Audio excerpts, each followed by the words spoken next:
On August 1, 2025, the United States under President Donald Trump imposed a sweeping 25% tariff on all goods imported from India.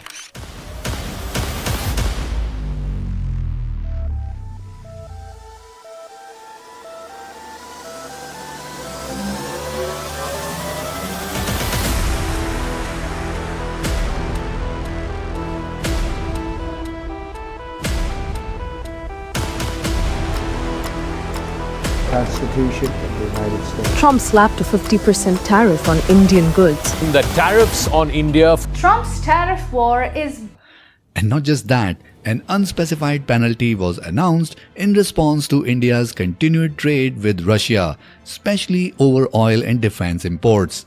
These measures have upended several key export-driven industries in India and are expected to impact the nation's economic growth and global trade posture. But why did all this happen? The US government cited the high US-India trade deficit and accused India of maintaining high tariff against American goods. President Trump contended that strong actions were necessary to address what he described as unfair trade practices and India's deepening strategic ties with Russia, especially amid war in Ukraine. The policy shift is also meant to pressure India into making great concessions in ongoing trade negotiations, including opening market to US agriculture and digital goods. And here is who is most affected. Indian export sectors hit hardest.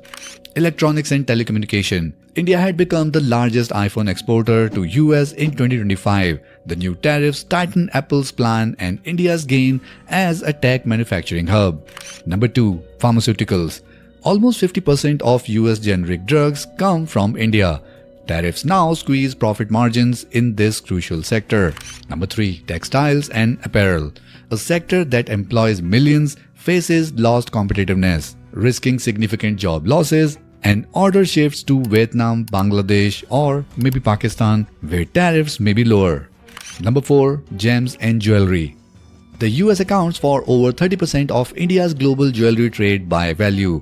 Exporters warn of lost orders, layoffs and reduced earnings. Then we have other sectors as well like auto components, machinery and seafood are also hurt by price hikes and potential buyer shift. But here is the wider economic impact. Number 1. GDP growth. Now major brokerage and economic analysts predicts a 0.2 to 0.3% decrease in growth given the share of affected export in India's GDP. The Indian rupee and stock indicates fell in reaction to the announcement.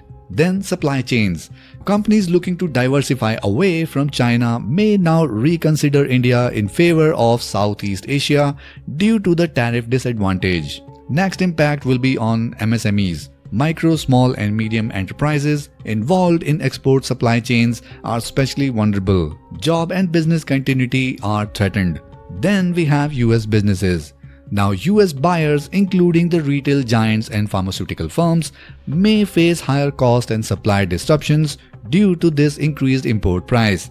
This could erode market share, especially for products where India's supply is dominant. But here is how India is reacting. India has expressed disappointment but so far has not retaliated. The government is analyzing the impact and seeking to keep trade talks on track. Regulatory duties are not being considered immediately. India prefers negotiation over escalation. Along with that, India is exploring increased imports from the US, like natural gas, communication equipments and gold, to address imbalance, but new defense purchases are off the table for now. Along with that, emphasis remains on a fair, balanced and mutually beneficial trade pact. India insists on reciprocity and protection of sensitive sectors like agriculture and MSMEs.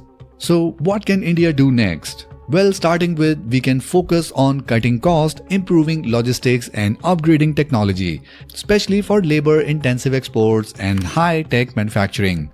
Along with that, increasing trade with the EU, Southeast Asia and Latin America to reduce over-reliance on the US. Also, we can pursue trade agreements with partners like the UK and the ASEAN and negotiate concessions for Indian goods in friendly markets. Along with that, we can maintain assertiveness in trade talks while protecting core economic and security interests. India's maturing approach signals a shift in global economic power dynamics. The US-China trade war previously was helpful for India, and these disruptions might create new opportunities if India manages to stay competitive, especially in labor-intensive and technology sectors. Now, India-US trade war of 2025 represents a critical juncture that could reshape key industries, labor markets, and supply chain alignments. Both countries stand to lose if the standoff continues. India has options to soften the blow, but competitiveness, diversification, and strong and mature negotiation will be vital for limiting damage and turning crisis into opportunity. But here is another angle to this. India's involvement in BRICS has notably contributed to President Trump's frustration, particularly in the lead up to the 2025 trade war actions. Now, India is a center member of the expanded BRICS bloc, which as of 2025 includes 11 major economics such as Brazil, Russia, China, South Africa, Saudi Arabia, Egypt, UAE, Ethiopia, Indonesia, and Iran. India's advocacy with BRICS centers on strengthening global South cooperation, pushing for reforms in global financial governance, climate financing, and reducing over-reliance on US dollar in trade, while continuing operation in technology, minerals, and energy. At the 17th summit in July 2025, India called for greater representation for developing countries and urgent reform of government institutions like the World Trade Organization and United Nations Security Council, echoing frustration with Western control and the global economic order. India has drastically increased energy imports and strategic projects with Russia, despite Western sanctions and US disapproval. In 2024-25, India imported more than 35% of total crude oil from Russia and also increased purchase of coal and fertilizers.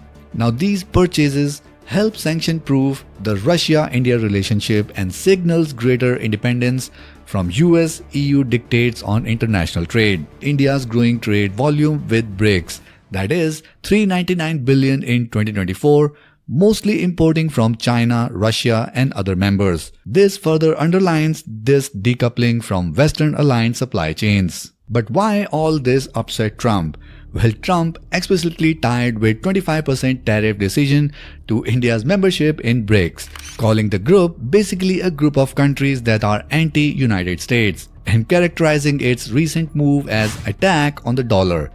Along with that, US concern center of the BRICS bloc proposal to diversify away from the US dollar in global trade, which is perceived as underlining American financial power. Now, Trump has previously warned that he would punish BRICS nation if the bloc moved against the dominance of dollar, viewing India's action as a direct challenge to core US interest. Along with that, US administration also frustrated by India's sustained high tariffs on American goods and unwillingness to align with US-led sanctions on Russia, seeing all these as a broader pattern of BRICS anti-US policies. So who and what is most affected?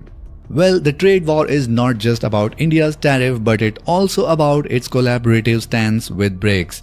Expansion of trade in non-dollar currencies, growing energy ties with Russia, and group pressure for system-wide institutional reforms.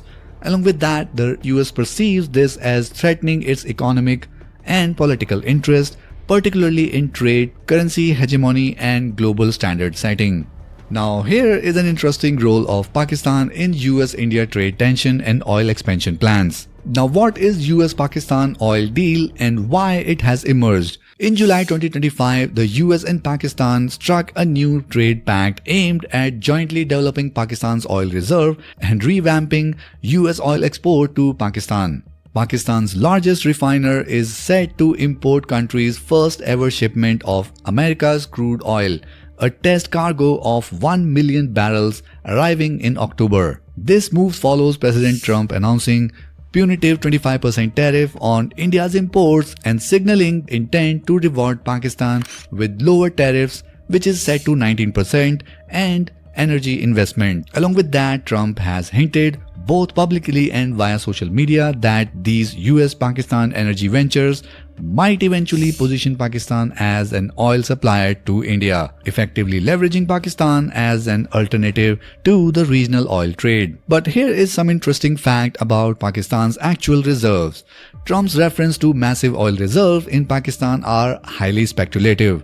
As of now, Pakistan's proven reserve are small, about 353 million barrels, enough to cover less than 2 years of its own demand if used effectively at current consumption rate of roughly around 550,000 barrels per day. Along with that, Pakistan only produces 88,000 barrels per day, meeting barely 15% of its own domestic need. The country continues to heavily rely on imports from Middle East, making self-sufficiency and surplus export extremely unlikely in the near terms. Along with that, no commercial cross-border oil corridor or pipeline exists between India and Pakistan. So current trade, when it occurs, is limited to specific products and constrained by political tension and lack of secure, scalable infrastructure. Along with that, India is the world's third largest oil importer, securing oil from Russia, which is now nearly 40% of all imports, Middle East, and even the US directly at globally competitive rates. Pakistan can never match this pricing, reliability, or volume needed for India's huge market. So from a business perspective, the idea that India could buy oil from Pakistan anytime soon is not practical, either on commercial or logistic or political grounds. Along with that, Pakistan's reserves aren't proven, its refining capacity is limiting, and relations are not good. For Pakistan, the real gain is diplomatic, improved market across to US and limited FDI.